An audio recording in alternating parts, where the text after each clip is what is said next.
eta, bueno, leku dotorea, benetan hemen dagoena, sortu duzuena, Urola Garaiako balkoi izugarri dotorea, Zumarraga eta Urretxu. Bueno, eskerrik asko, Mikel, zuen etxean hain ondo hartzeagatik, eta eskerrik asko itzulia guimen 2025ko irteera izateagatik, Zumarragako udala. Mila esker. Bueno, ekitaldia aztera goaz, hemen ikusi dugu bai, editor aldoz, Laboral Kutxako txirrindularitza taldeko zuzendaria editor, ongi etorri. Bueno, gero zure txirrindulariak aurkeztuko ditugu, eta ziur gaude, zuk guk baino informazio hobea izango duzula nola dauden, nola bukatu duten itzulia, Espainiako itzulia, eta horren berri ere jakingo dugu. Muy buenos días, bienvenidos y bienvenidas a la presentación de la Itzulia Women 2025, una Itzulia que contará con 3 etapas que partirá de Zumárraga el próximo viernes. Eso sí, la primera cita con la Itzulia será el jueves a las 6 de la tarde, la presentación en el Ayuntamiento de Zumárraga, la plaza del Ayuntamiento de Zumárraga, una presentación que seguro contará también, junto conmigo, estará Juan Marín Guajardo, esa voz muy autorizada del ciclismo, la voz del ciclismo, podemos decir que es. Bueno, pues estaremos ahí los dos presentando cada uno de los equipos con ese listado definitivo de participantes. Participantes que serán 114 ciclistas enroladas en 19 equipos, 14 de World Tour, 5 y el resto, 4 Continental y un Pro Tour. Por lo tanto, tendremos representación de las mejores ciclistas actuales, del pelotón actual. Estarán todas y cada una de ellas, las principales favoritas, las que han sido protagonistas también en la Itzulia, en la Vuelta a España de 2025. Un total de 114 ciclistas que partirán de Zumárraga al 16, como bien decimos, por la mañana, será tempranito. El control de firmas será a partir de las 8, 8:15 aproximadamente, y la etapa partirá a las 9:30 de la mañana. Horixe esan da, beratzitaketan abiatuko da Zumarragatik, Agurainera bitartean gero ikusiko dugu nolako etapa izango den, eta ondorengo etapa izango dira Ugao-Bitez eta azkena Donostia klasikoa den etapa. Ezertan hasi aurretik bideo promozional bat ikusiko dugu, bideo promozional horretan aurtengo Itzulia Womeneko datu garrantzitsuenak ikusteko aukera izango dugu. Ikus dezagun mesedez.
Horixe aurreneko bideoa, iazko irudiekin sortutakoa, iazko irudiak eta aurtengo datuak.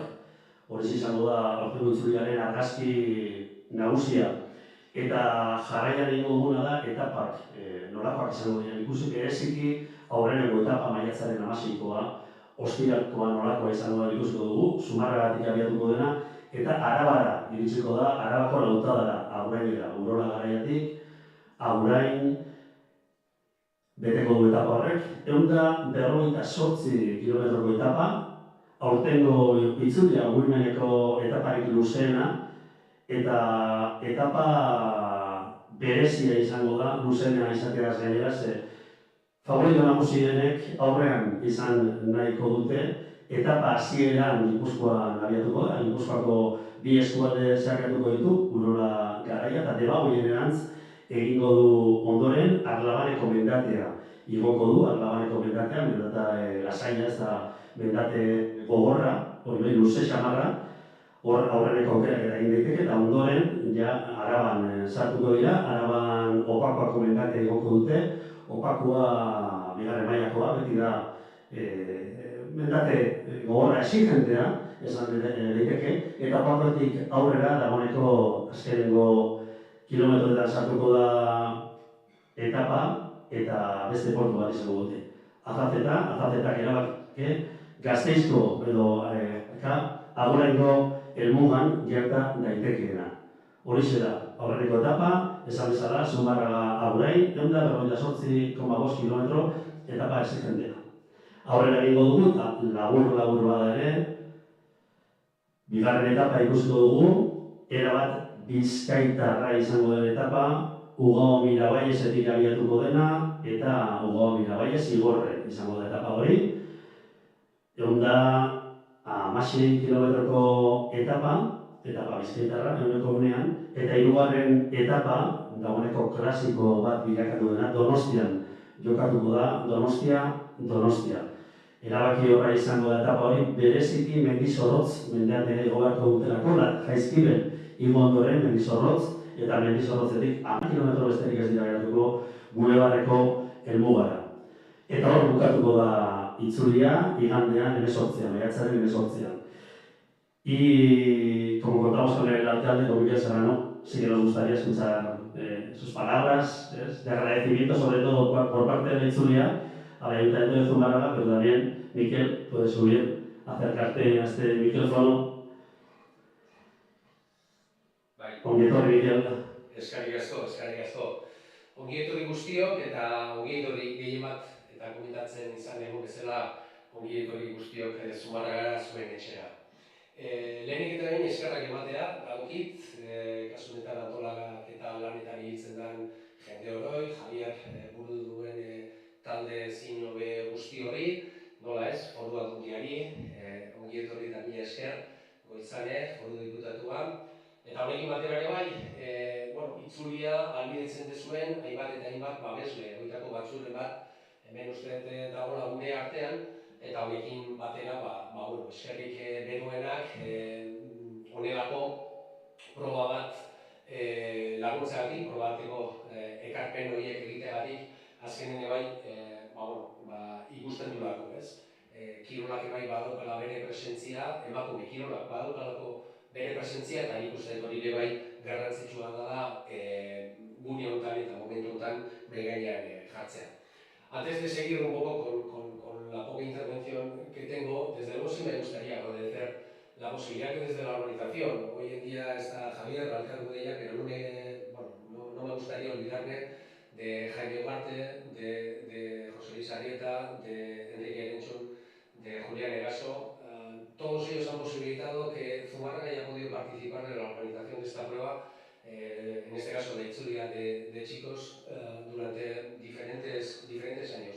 Y yo creo que también desde nuestra unidad tenemos ese pequeño espacio en la historia de la Itzulia. Y yo creo que gracias a la organización ha sido posible. Y muchas veces digo la organización, pero sobre todo hago mención a las personas que hacen posible este trato personal para luego poder llevar adelante un evento de estas características.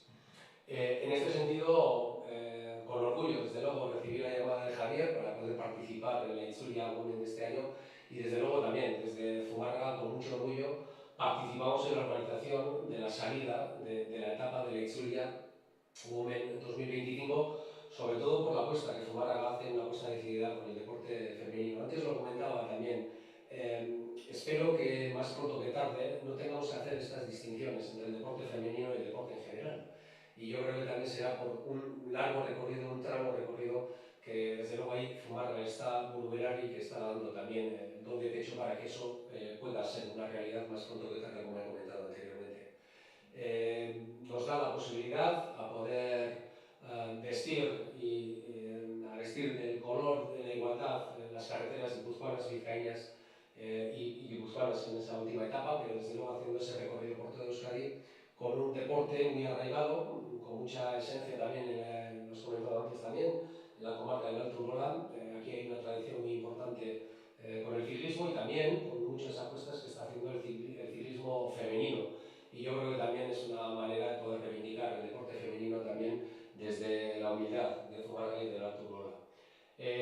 Honekin batera ere bai eskertzea, ematen zaigun aukera, azken finean bai, beste egunen bai Donostian izan ginen artezpen hartan, komentatu izan zalako, ez? Honek ematen dirulako erakusle oso garrantzitsu bat. Itzuli aldatutan komentatu izan dezu, ez? Azkenen 377 kilometro dira, gure lurraldean barriatuta, esan bezala, ez? Berdintasun kolorez karretera eta kamino guztik jantziaz. 19 talde, hoitatik 14 World Tour bienak, bertako talde asko, bertako kide asko, eta 114 txirrindulari. Guztiontzako nik uste dut bai honek badaukala, ez? Zer esana eta zer esan handia. Eta eskaintza hori ere bai, bizkat hemen eginez, onartu genuen, ez? Garai baten honelako apostu baten gure bai parte izatea, eta horregatik azkenek ez zait besterik geratzen, ez? Berriz hasi bezala eskerrak ematea antolakuntzari, Zumarrak kontatzeagatik, Foraldundiari, babesa emateagatik eta honelako probak egiteko aukera eskaintzeagatik eta babesteagatik, eta beste kolaboratzaile ezberdinei, ez? Esan bezala, ostegunean izango dugu hitzordua, Zumarrako plazan, atzaldeko 5:06 aurrera txirrindulari eta talden aurkezpen hortan ofizial hortan izateko, eta gero, egun handia, guretzako ostirelan, goizeko 9:30 korte zinta hortan, bertan izango gara guztiok, eta bertatik pasatzeko aukera izango dugu, eta honek ematera beste behin ziklismoaz, txirrindularitzaz eta kirolaz, emakume kirolaz gozatzeko aukera eskaintzeagatik. Mila esker guztioi eta osteguna arte.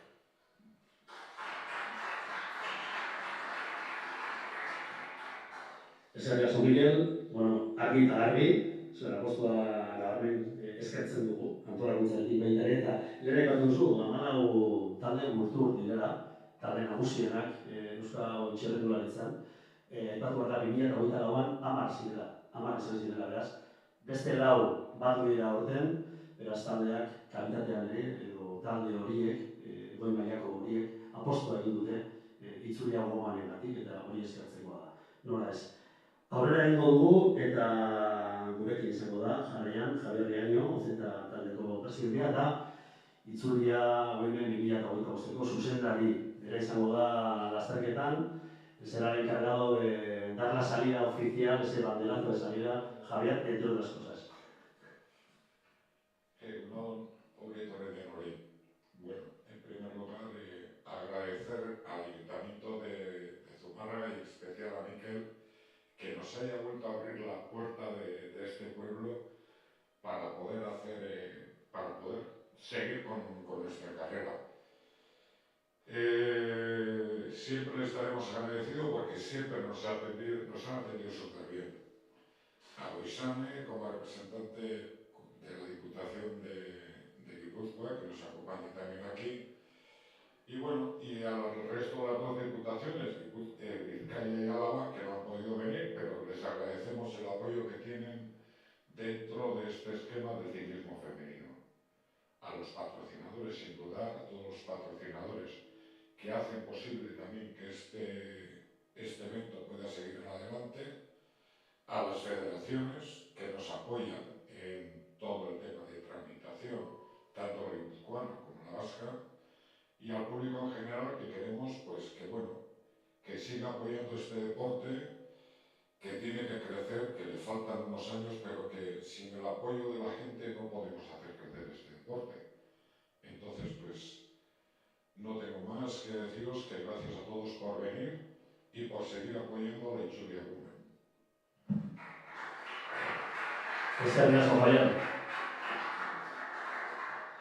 Bueno, y ahora ha llegado el momento de conocer el listado de las que serán las principales protagonistas de la Itzulia 2025, las ciclistas que estarán en la salida de Zumárraga y las que recorrerán, como bien hemos dicho, 380 kilómetros para cubrir esas 3 etapas entre Zumárraga y Donostia. Y vamos con ese listado de principales favoritas, que quizá, hay que decirlo, no es el listado definitivo, hay alguna variación de última hora, pero en principio contamos con las grandes corredoras del pelotón internacional, podemos decir. Hementxe izango dira txirrindulari nagusiak agian, esan bezala, azken orduan ez dira gaur aipatuko ditugun guztiak egongo, baina une honetan gure zerrenda honako da FDG Suez taldeko Debbie Borerin izango da favorito nagusia, neerlandarra, berak bereziki badaki zer den hemen irabaztea, venció en la Itzulia Women 2024, ha vencido recientemente la Vuelta a España, este año en las filas de FDJ Suez, un equipo, el francés, que cuenta también con otra ciclista que puede hacer muy buen trabajo, Evita. La francesa está a un altísimo nivel, no sé si tengo algún problema con el micro, decía Evita Music, ¿se está escuchando bien? Bueno, pues un bloque fuertísimo, el FDJ Suez francés.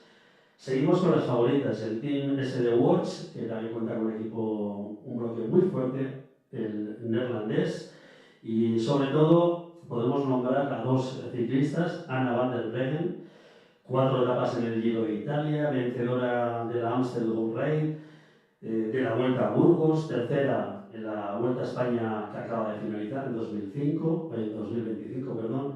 Y lo curioso de Ana es que ha vuelto a la competición a la profesional, ha vuelto al ciclismo tras 4 años de ausencia. Por lo tanto, contamos con a Van der Breggen, que va a ser un auténtico lujazo. Y en el Team SD Watch también podemos nombrar a Misha Brederwold, segunda este año en la Amstel Gold y segunda en la etapa de Valtañes en la reciente finalizada Vuelta a España, una muy buena ciclista que también está llamada a hacer grandes cosas a futuro en el ciclismo. En el LIB Aruna Yeiko estará la española Mario García, lidera el bloque australiano, vencedora de la Vuelta a Andalucía en el pasado 24, ha sido segunda en la Stade Brianche de este año, en el año 25, y entre otras cosas podemos decir que ha vencido 5 veces el Campeonato de España, años 23, 22, 21, 20, y el primero de los años en que venció fue en el 2016, Mavi García. Otra de las ciclistas que contará también con muchos puntos para llevarse la etapa hoy la Itzulia será Marlene Reusser, Suiza eta favoritoen zerrendan sartu dugu, bigarren izan da Espainiako Itzulia, Movistar Teameko txirrindulari garaia, indartsua, baina hala ere, gorpuzkera indartsua izateagatik oso ondo ari dena mendian, oso ondo igotzen duen txirrindularia. Besteak beste, Suizako turrean irabazia izan zen 2023an, eta badaki zer den hemen irabaztea. Itzulia Womenen garaia izan genuen 2023 urtean. Beraz, beste favoritoetako bat. Eta laboral kutxa, Aitor, zure baimenarekin, esan dezakegu, bueno, gure taldea dela, nola ez, Euskal Herriko zaleen taldea, laboral kutxa, eta nabarmenduko dituzke bi txirrindulari, bereziki, Usoa Ostolaza, Zaroztarra, Pirinioetako nazioarteko turreko irabazlea 2024 urtean, 2 etapa irabazi ditu aurten El Salvadorreko Itzulian, eta 5. izan zen, Espainiako Itzuliko Lagunas de Neilako etapan. Sekulako etapa egin zuen, gero tamalez erorikoa izan zuen, eta ez zen top 10ean sartzeko aukera, ez zuen aukerarik izan, baina hala ere 12. izan zen Espainiako Itzulia. Beraz, Zaroztarra, seguro, gainera oso motibatuta gongo dela Itzulia Woman lasterketan. Eta bestea, Errenteriarra, veteranoa, Ane Santestek, Espainiako Itzulian iesaldire baten ikusteko aukera izan dugu, fin ibili da, ez ordea sailkapen nagusian, 72. izan da Ane Santesteban, baina badaki zer den kompetizioa, badaki oso kompetitiboa delako Ane, eta besteak beste, 2. izan da Espainiako txapelketetan 2015, 2020 eta 2021 urteetan. Horiek izango dira favorito nagusiak, taldeak asko dira, kontinente guztietatik etorretako taldeak, holandarrak izango ditugu, frantsesak izango ditugu, espainiarrak izango ditugu, australiarrak izango ditugu, estatu batuarrak izango ditugu. Beraz, lasterketari ez zaizkio falta osagaiak, lasterketa totore izateko, lasterketa bizi-bizia eta primerakoa izateko. Beraz, dortsalak ezagututa, ez ditugu talde guztiak eta zerrenda guztia errepasatuko, esan dizugu zeintzuk izan ditezke favorito nagusiak, Eta orain okerrik ezean maiotak ere aurkeztu behar dizkizuegu. Maiot horia lideraren maiota, Basotik fundazioak eskaintzen duen maiota, babesten duen maiota, Urbiko lanen maiota, Mendiko sariaren maiot nagusia, maiot berdea portuen saioa, Gipuzkoako Foru Aldundiak babestua, Gipuzkoak kirolak, eta maiot urdina dotorea baita ere, gazte onenaren maiota izango da, eta horiexek banatuko dira Donostian, baina banatuko dira baita ere, aurreneko etaparen ondoren Agurainen. Jarraian, maioten ordezkariak espero genituen hemen, Urbiko laneko eta Jaurlaritzako eta Basotik fundazioko ordezkariak ez ditugu, baina bai Gipuzkoako Foru Aldundiko kirol diputatua hementxe dugu, Goizak Barez, zu eta diputatu nagusi izan, kirol diputatu moduan, gerturatu zaitez, zure babesten duzu eta maiot berdea, zurea daitza, edo nahi izan ezken, hori nire galdetuko izut. Artu ditza, eta gero elkarrizketa. Besterik ez.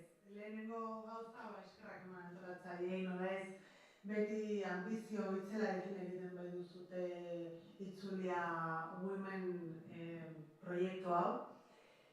Decía Javier que agradeceros que siempre le ponéis una gran ambición y siempre intentando mejorar en la calidad y le dedicáis los mismos recursos a la Itzulia Women que a cualquier otra prueba deportiva que organicéis, lo cual es algo a resaltar porque todavía hoy por hoy, a pesar de que organizamos eventos tanto para hombres como mujeres, las brechas también en los recursos que se destinan suelen ser importantes.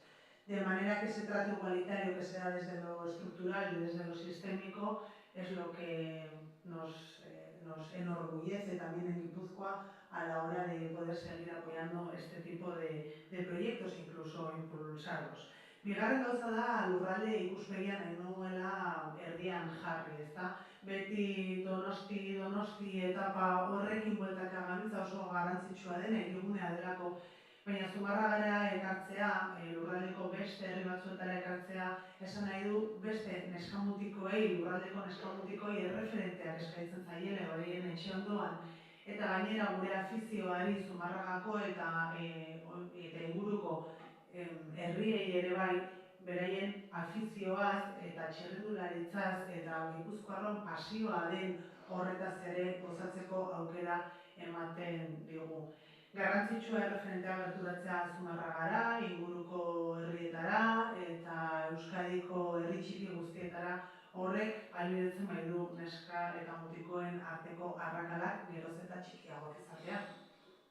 Goizane, zuentzat, instituzio gisa garrantzitsua da, es importante apoyar el ciclismo femenino, apoyar el deporte en general. Yo creo que antes Mikel lo decía muy acertada.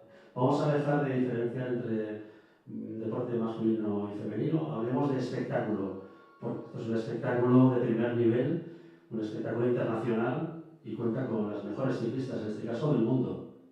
Es un espectáculo de primer nivel y, como decía al principio, solo con la ambición de la organización podemos tener un espectáculo de primer nivel con las mejores del mundo y con favoritas guipuzcoanas, que eso también tiene que ver con el trabajo que se hace de formación desde la base por los distintos clubes y las federaciones. Pero dejar de diferenciar es igual invisibilizar algo que es todavía evidente, que tanto en la organización de eventos como en los itinerarios deportivos no se destinan los mismos recursos o no tenemos los mismos derechos en la práctica las mujeres que los hombres. Esa brecha sigue existiendo y por eso tenemos que seguir reivindicando de manera aislada y de manera prioritaria los eventos de deporte femenino. Lo que decía el alcalde también es cierto, ojalá algún día no tengamos que hacerlo porque hemos llegado a la plena igualdad. Bueno, espero vivir para verlo. Bueno, pues esperemos vivir para verlo y corrijo lo dicho por esta corrección que me hacías, pero bueno, quería decir sobre todo que disfrutemos del espectáculo, ¿no? Porque este es un espectáculo de primer nivel. Este pelotón también alcanza medias de 40 km por hora en 148 kilómetros. Estas mujeres también suben cotas y desniveles de 2.000 metros y todo ello ofreciéndonos un espectáculo ciclista de primerísimo nivel. A eso me refería. Eskerrik asko. Eta eskerrik asko Goizane. Bueno, todavía se anda. Hemos llegado al final. Ha sido corto, intenso, bizi-bizia, como la propia carrera, como la propia Itzulia, que seguro que será así a partir del viernes hasta el domingo. No está el representante de ITV, pero sabemos que ITV emitirá en directo todos los días la carrera, que Eurosport también ofrecerá la señal todos los días en directo a todo el mundo. No sabemos cuántos países serán, pero cerca de 100 países los que podrán recibir esa señal y seguir la Itzulia Women 225, y países y continentes que seguro disfrutarán también de nuestros paisajes, de nuestras carreteras y del ciclismo vasco, y esperemos que así sea también del público vasco, que llenará las carreteras, seguro, tanto en la primera etapa, Zumarraga-Agurain, en la segunda en Igorre y la tercera en Donostia-San Sebastián. Además de la señal en directo, se podrá seguir también la página oficial de ITV, en Nayera, porque a la carta también se podrán ver las etapas, y tanto Euskadi Ratia como Radio Euskadi también seguirán en directo desde el grupo ITV la carrera. Eta besterik ez, eskerrak babeslei, Burbikolan, Basotik, ITV, Gipuzkoako Foru Aldundia, Gobik, Seraktizi, Arabako Foru Aldundia, Servando, Eskoda, Equinoccio, Etxemar, guztiak aipatu ditu dela, hori guztiei, babesletza instituzionala, babesletza enpresen babesletza ere oso garrantzitsua da. Es muy importante el patrocinio tanto de instituciones como de empresa privada para que esto siga creciendo, para que la Itzulia Women en 2026 sea un poquito mejor que la de 2025. Ahora me dicen desde la organización que vamos a hacer la foto oficial. Está lloviendo y no sé, la idea era hacerla en la puerta de la ermita con los maillots aquí presentes, y no sé si vamos a poderlo hacer o no, me corregiréis. Bueno, en principio haremos después la foto. Mila esker guztioi, que comience el espectáculo, hasta ella Kirol ikuskizuna. Próxima cita, el jueves 6 de la tarde en Zumárraga, en la plaza del Ayuntamiento, y la siguiente el viernes a las 8:30 comenzaremos ya con el control de firmas y a conocer los testimonios de las ciclistas de cara a esta Itzulia Women 2025. Mila esker eta ondo izan.